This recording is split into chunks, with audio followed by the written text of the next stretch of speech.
Hoy en la serie Horizontes Cercanos les planteamos un debate en torno a la necesidad de una banca pública. Esta serie está realizada en colaboración con el Observatorio de Responsabilidad Social Corporativa y coordinada por el profesor de nuestra Universidad de Economía Aplicada, Orencio Vázquez. Les dejo ya en su compañía y también en la de José Santos Pulidos y Rodolfo Rieknik, invitados a esta tertulia.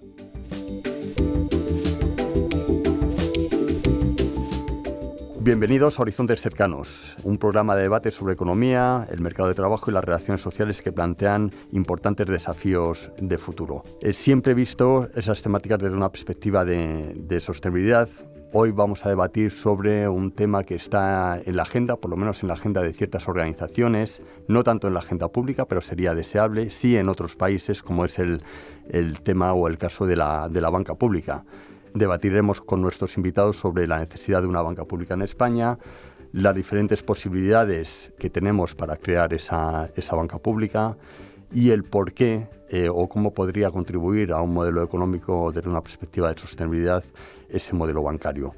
Para ello contamos con José Santos Pulido Mancebo, que es ingeniero agrónomo y ha ejercido como inspector del Banco de España durante 20 años, y con Rodolfo Rieknik, que es doctor en economía, ha sido profesor en ICADE, y actualmente es miembro de Economistas Sin Fronteras y de la Plataforma por una Banca Pública. Bueno, pues comenzamos contigo, Rodolfo.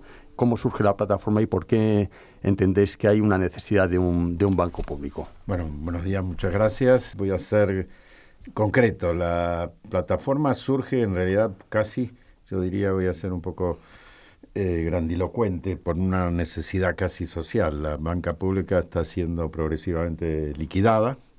Y el fenómeno más evidente de toda esta circunstancia es la desaparición de una parte del sistema financiero, que eran las cajas de ahorro, que eran las más próximas a la ciudadanía, al gran público, por decirlo de alguna manera, y nos convoca la urgencia de frenar la única gran banca pública que queda, que es Bankia, que en este momento todavía el Estado mantiene un porcentaje importante de su propiedad. Y entonces el origen del problema de la plataforma de la banca pública está en la defensa y en la necesidad de reconstruir una banca pública. Ese es el motivo que nos convocó originalmente. José, ¿cómo se enfocaría ese modelo de banca pública que tenemos en antecedente que comentaba Rodolfo de las cajas de ahorro, que su desaparición es muy reciente, salvo de forma testimonial, ¿no? Que quedan 2 cajas de ahorro pequeñas? Ya pasó en Estados Unidos en los años 80 con una liberalización del mercado. En Inglaterra sucedió algo similar. Es decir, son entidades financieras que han cumplido un papel fundamental en el desarrollo económico, en el desarrollo social, en el territorio donde estaban implantadas. Cuando se intentan salir de su área de acción y también hay una liberalización desde una perspectiva de regulación, ahí es cuando caen las cajas de ahorro. ¿Cuál es tu visión del modelo? Porque siempre que se habla de banca pública tenemos todavía desde una perspectiva muy reciente en la memoria histórica reciente de las cajas de ahorro, y eso genera cierta preocupación, ¿no? De decir, oye, vamos a volver a un banco que sea ineficiente, que tenga unas consecuencias negativas. ¿Cuál es tu visión? ¿Bankia sería una posibilidad? Bueno, en primer lugar, igual que Rodolfo, pues os agradezco que nos permitáis el estar aquí hablando de esto. En segundo lugar, muy rápido, las cajas de ahorros no eran una banca pública, para empezar, simplemente porque eran fundaciones privadas. Es bien cierto que muchísimas se fundaron en su momento, finales del siglo XIX, principios del siglo XX, por diputaciones o ayuntamientos, y por lo tanto estaban controladas por sus fundadores, que eran los que habían puesto el dinero. El papel que hicieron originalmente las cajas, el más conocido, era el de facilitar la inclusión financiera de los trabajadores y de las clases medias que no la tenían. Y otro mucho menos conocido es que potenciaron mucho el sistema de pensiones que se creó a principio, empieza en 1905, pero se potenció con un sistema que ahora llamaríamos como el gran descubrimiento de capitalización. Las cajas tenían muchas limitaciones, sobre todo de cómo tenían que invertir. Casi 60, hablo de memoria, el 60-70% de la deuda pública, el otro, pues hipotecas, y muy poca garantía personal. Tenían incluso por los estatutos del 29 y el 34 limitado a 5.000 pesetas, ¿no? Entonces, esa estructura le daba solvencia. Además de eso, no tenían limitaciones para expandirse fuera de sus provincias, originariamente hasta de la ciudad, con lo cual no les permitía más locuras. Entonces, sobre eso, a partir del año 75, sobre todo, se produjo un fenómeno de bancarización. Las cajas se acercaron al modelo bancario, se rompieron las barreras y ya se podían extender, entrando en el mercado de capitales, en un montón de cosas, y corriendo cada vez más riesgos. Entonces, en un contexto como el que se produce en el año 2008, aunque en España no llega hasta el 11, pues las cajas tienen un problema que también tenían los bancos, pero, y esa es una opinión que posiblemente me podríais discutir, las cajas además, yo soy un defensor de las cajas además habían actuado también en algunos sitios más y en otros menos como banca regional, financiando pues Terra Mítica, que luego se ha visto lo que había detrás. Entonces, eso ha sido la causa de que las cajas como tales hayan desaparecido. Y además, sí, con esto acabo, siempre ha habido un interés, entre comillas, por la banca de que las cajas públicas no siguieran creciendo, porque habían alcanzado ya el 55% del sistema financiero y estaban compitiendo claramente. Mientras que hasta los años 80, yo diría, no competían. Eran casi una red de captar recursos baratos, no gratis como para los bancos. Y cuando les empiezan a competir, pues hay que cargárselas y se las cargan. Pero claro, si hubieran permitido que fueran corriendo riesgos y que se metieran, entre comillas, vuelvo a insistir, en líos, pues a lo mejor no hubieran cargado. O si los políticos que gestionaban de una manera, si quieres, vicaria las cajas, fueran más prudentes. Pero siempre se dice los políticos y las cajas, y parece que olvidamos que ya no son cajas, que son bancos, pero siguen siendo, digamos, cajas que no han tenido problemas. Y no sé si puedo decir algún nombre. Sí, aquí hay total Vale, libertad. Por ejemplo, Ibercaja, que sepamos no ha tenido problemas. Y hay bancos que han tenido problemas. Unicaja, o sea, que se quedó con otra que sí, que los tenía. Pero hay más. Entonces, no todas. Por lo tanto, no se puede decir, es que los políticos... No, calma, hay que ir paso a paso. Sí, desde luego. Tenemos, Rodolfo, retos importantes desde un punto de vista de nuestra estructura económica, de nuestro modelo económico. Tenemos otros retos también que desafían el futuro inmediato, como es el cambio climático, la pérdida de biodiversidad, las desigualdades.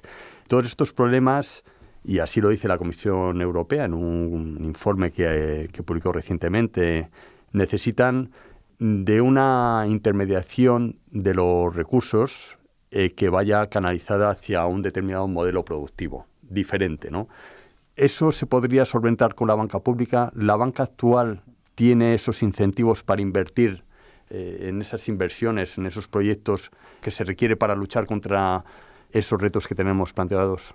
Sí, primero quería hacer contesto inmediatamente a la pregunta haciendo una pequeña apreciación. Cuando hablé de banca pública y las relaciones con las cajas de ahorro no me refería a un concepto estrictamente jurídico, sino en relación a la proximidad que tenían las cajas de ahorro en relación a los ciudadanos y a las familias, a los sectores, si queremos utilizar el lenguaje vulgar o más sencillo, más vulnerables. Entonces la desaparición de ese tipo de modelo de cajas de ahorro ha sido, desde el punto de vista de la apreciación y la sensibilidad que tienen los ciudadanos, la desaparición de algo que el Estado en principio garantizaba como una posibilidad de acceso de las familias a un sistema financiero. La desaparición de la caja de ahorro significaba eso. La defensa es un concepto más genérico, amplio, no estricto. Correspondo a tu pregunta. Ahora está de moda la idea de las finanzas sostenibles, relacionadas con que el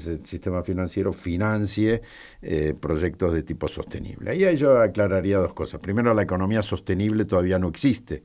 Existe la lucha por un mundo sostenible desde el punto de vista climático y desde una perspectiva también amplia. Por ejemplo, se ha extendido el concepto a la idea de finanzas sostenibles, entendiendo eso como el concepto de financiación de cosas sostenibles, pero lo sostenible todavía es más una aspiración que una realidad. Más bien estamos en lo contrario, en una situación, por lo menos desde el punto de vista climático, de destrucción del planeta. Y desde el punto de vista del debate económico, que es sostenible o no, es un debate también más complejo, porque tiene que ver con el modo de producción económico, capitalista, etc. Yendo a esto, al caso de una banca sostenible, es evidente que cualquier sistema financiero lo que procura es una relación de mediación entre el ahorro y la inversión. Y en esa relación de mediación entre el ahorro y la inversión, el sistema financiero lo que hace es recoger ahorros, depósitos a través de distintos procedimientos, desde el más sencillo, que es una cuenta corriente, es una forma de atraer depósitos a la banca, hasta atraerlo a través de poner una tasa que se llama tasa pasiva porque es un costo para el banco, donde el banco puede recoger depósitos, y a través de algunas otras formulaciones que los bancos puedan recoger. Esos son los pasivos de la banca, son las obligaciones que tiene la banca cuando recoge ese dinero. Ese dinero, ¿para qué lo recoge? Ese dinero disperso que hay en la economía, para invertirlo. Y aquí viene la pregunta, ¿para invertirlo en qué? Normalmente, tradicionalmente en la economía capitalista, en proyectos rentables. Esos proyectos rentables se transforman en una demanda de crédito al sistema, la banca da crédito y tiene que cobrar por ese crédito un tipo de interés superior al costo que tiene por recoger el pasivo. Y entonces eso se llama mediación en el que hacen entre el ahorro e inversión que hace el sistema financiero. Lógicamente eso tiene que ser sostenible, porque si el crédito por el que se recoge el dinero no alcanza en remuneración a pagar el pasivo, ese no tiene viabilidad económica. Entonces, ahí no hay ningún debate. Tiene que tener viabilidad el sistema financiero desde el punto de vista económico. La pregunta es, ¿esto se lo puede regular de otra manera? Y algo de esto ya dijo José.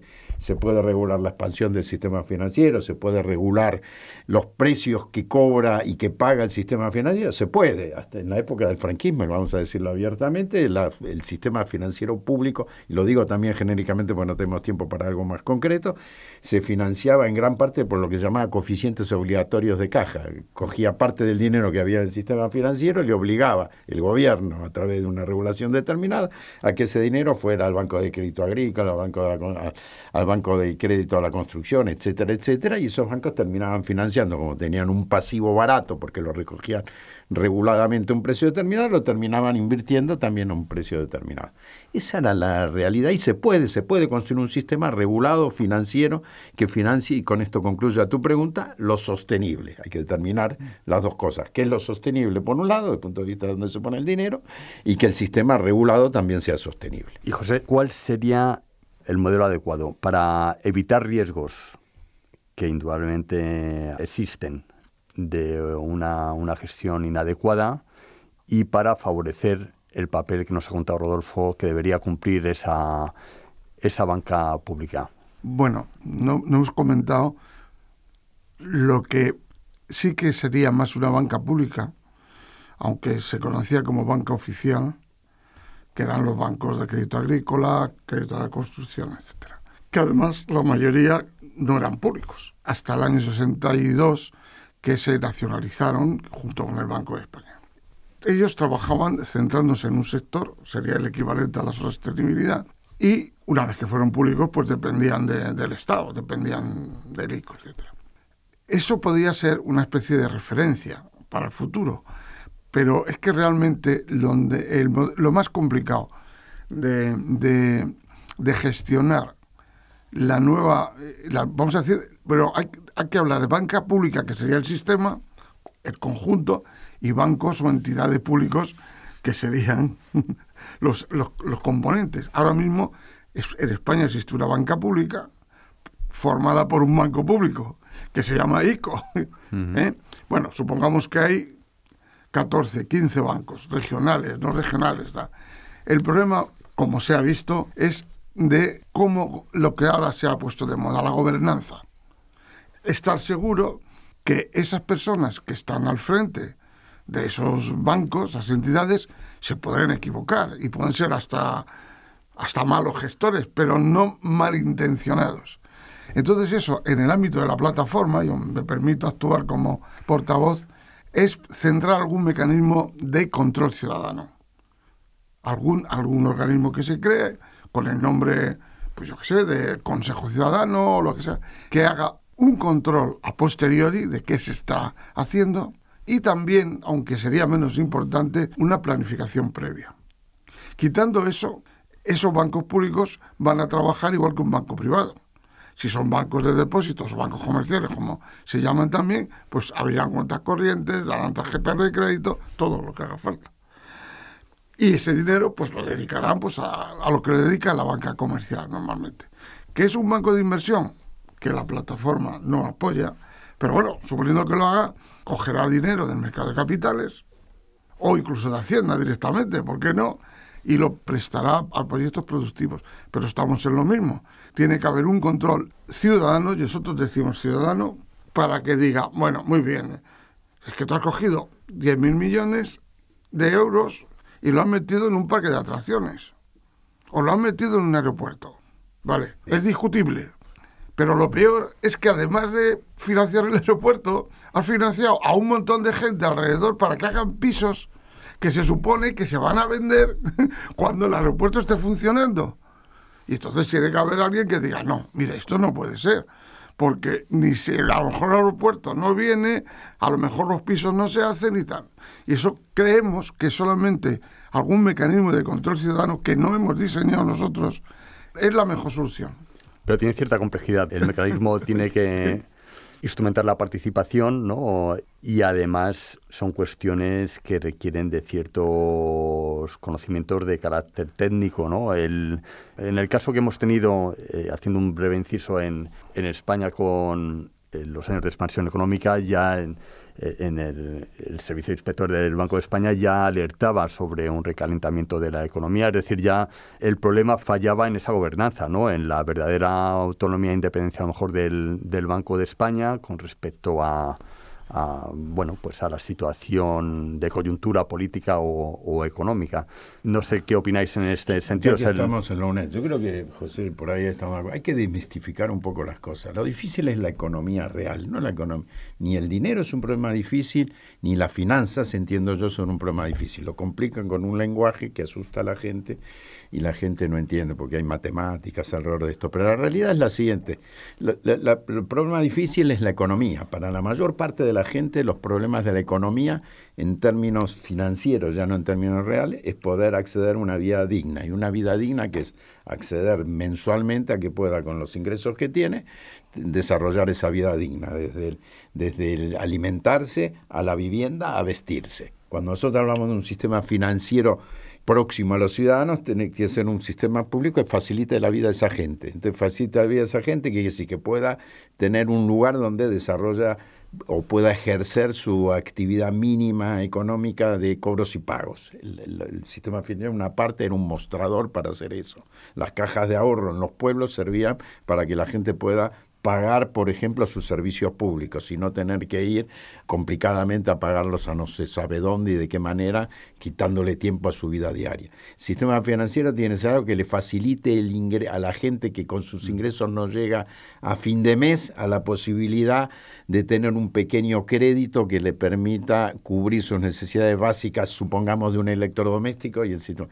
Cuando hablamos de banca a proximidad, estoy dando ejemplos exageradamente sencillos, pero tiene que ser una banca que facilite eso a la vida de la gente. Al mismo tiempo, los ahorros de la gente pueden estar bien resguardados en una banca que no utilice su dinero para una cosa especulativa y sepa que con seguridad que ese dinero lo tiene ahí, no lo va a perder. Y esa es la banca de proximidad, de depósitos, de ahorro. Si la labor de la banca es, si junta todos esos ahorros, después tiene una cantidad suficiente de recursos para poder invertirlos. Y lo tiene que hacer, como decía José, con un control de riesgo y con un control democrático. Explicado así, las finanzas no es un problema complejo. El problema es que lo hacen determinadamente en forma compleja porque una parte del sistema financiero, en vez de dedicarse a esto que estamos comentando, se dedicó a financiar otras operaciones de tipo especulativo, oscurantistas, que la gente no entiende y terminaron financiando no la vivienda de la gente. El sistema no quebró por financiar la vivienda de la gente, quebró por financiar una burbuja especulativa, que ahora no hay tiempo de explicarla, que es distinto. Hay quien se forró en relación a la historia. El sistema financiero y las cajas de ahorro no entraron en quiebra solo porque la gente dejó de pagar la hipoteca, es al revés, que entró en quiebra porque hubo un proceso especulativo de incremento de los precios de los terrenos que ha hecho que una gran parte de los especuladores financieros que se metieran ahí después no pudieran pagar ese proceso especulativo. Pero no fue exactamente. ¿Se entiende lo que quiero decir? Esa es la realidad y en parte que... Entonces, ¿nosotros qué defendemos? Defendemos una banca pública, yo por lo menos, y creo que José también ahí, y la plataforma, una banca de proximidad, de ahorro, de depósitos, que pueda cumplir en parte la finalidad que explicamos. Y después habría que discutir, es un poquito más complejo, una banca de inversión que pueda financiar una actividad económica sostenible, como decías tú ahí al lado, antes, y esa actividad económica sostenible debería estar vinculada a lo que el Estado propone en términos económicos para el desarrollo económico de un país. Estupendo. Y por ahora lo pongo como título. Yo creo que nos ha quedado más o menos claro cuál sería ese diseño de banca pública. Y para terminar, José, ¿tú crees que Bankia podría ser el modelo?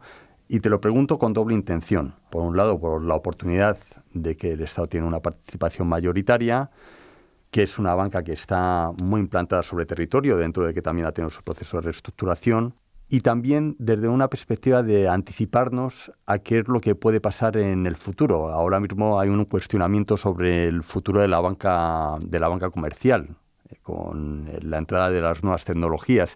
¿Es necesario tener una estructura para ejercer esas funciones que comentaba Rodolfo o cumplir esos fines como la de Bankia, o no es necesario? ¿Cómo lo valoráis desde la plataforma y desde vuestra visión? Yo lo valoro, en primer lugar, lo de Bankia, si tú lees sus propios informes, ya hacen cosas de las que la plataforma le vendría bien, ¿eh?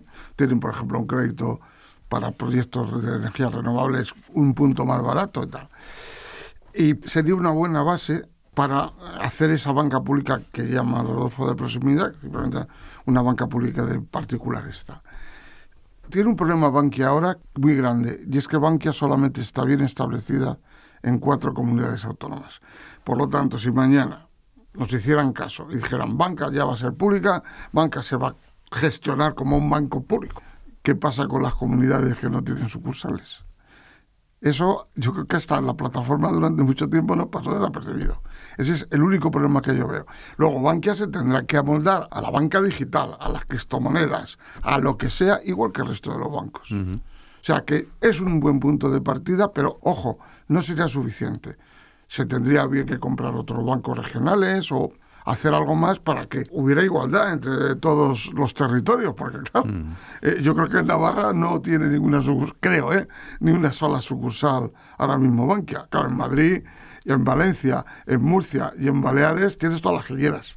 O sea, que podría ser un punto de partida. Sí, para mí indiscutiblemente. Estamos de acuerdo que es un punto de partida, es el único que tenemos casi. El ICO sería el otro, que es un debate más complejo. Tenemos un punto de partida porque hay recursos en el sector público que permitirían hacer eso. Y Rodolfo, desde la plataforma imagino que tenéis conversaciones con los diferentes representantes de los partidos políticos. ¿Cuál es la sensación, la recepción de esta propuesta? Bueno, de forma muy breve y ya cerramos. Hay distintas sensibilidades, por decirlo en forma suave. Es evidente que más hacia la izquierda están más a favor y más a la derecha en contra, digamos, algunos. La realidad es que la banca pública, a partir de la crisis de las cajas de ahorro, no, como alguien dijo en alguna de nuestras reuniones, no tiene mucho